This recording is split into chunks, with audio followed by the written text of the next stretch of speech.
As with the pandemic measures, the push for a cashless society is an attack on people power. If you have cash, your spending habits cannot be traced and your funds cannot be frozen.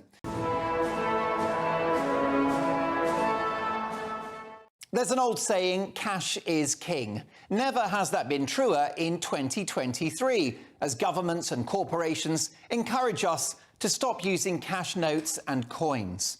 New research from Link, the cash machine people, published in the Daily Mail, shows that more than half of the public have had their cash rejected by retailers or been discouraged from using it in recent weeks. The dash towards a cashless society is affecting huge numbers of shoppers who want to make purchases with coins and notes.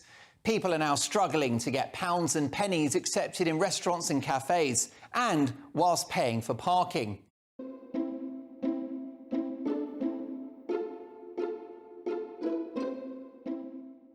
Now, for some, tapping your credit card on a machine or waving your phone may be quick and convenient, but the technology comes with huge risks.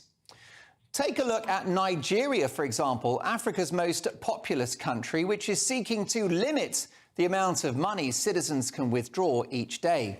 The Central Bank of Nigeria hopes to cap withdrawals from ATMs, banks and cashback purchases at around £30 a day. This according to the Associated Press. Now, they're partly doing this because they're facing a cash flow crisis, but partly because they're seeking to transition to a cashless economy. Terrifying.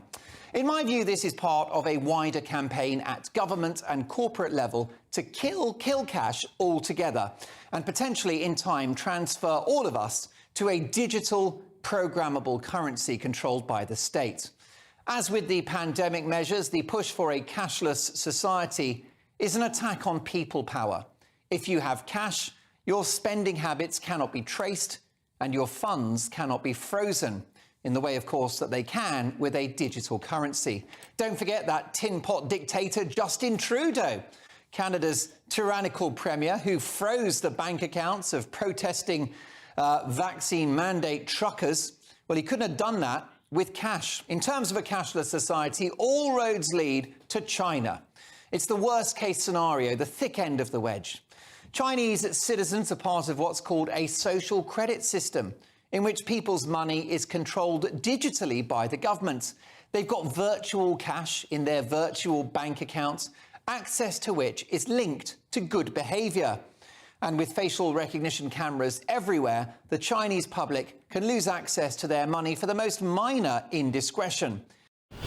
Australians are moving away from cash. This may not surprise you, and instead opting for more digital payments. New figures reveal a 53% decline in ATMs in 5 years to June 2020, spearheaded by the pandemic as retailers start to knock back more and more physical cash.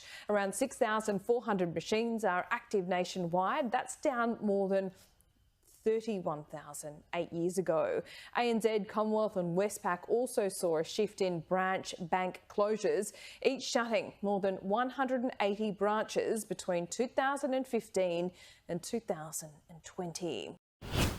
A cashless society will spell the end of the informal, discretionary economy. Cash is human, cashless is inhuman. Come rain or shine, if you've got cash on you, you're secure. If we allow a cashless society to happen, that could spell the end of your financial autonomy. Don't believe me? Well, ask those Canadian truckers.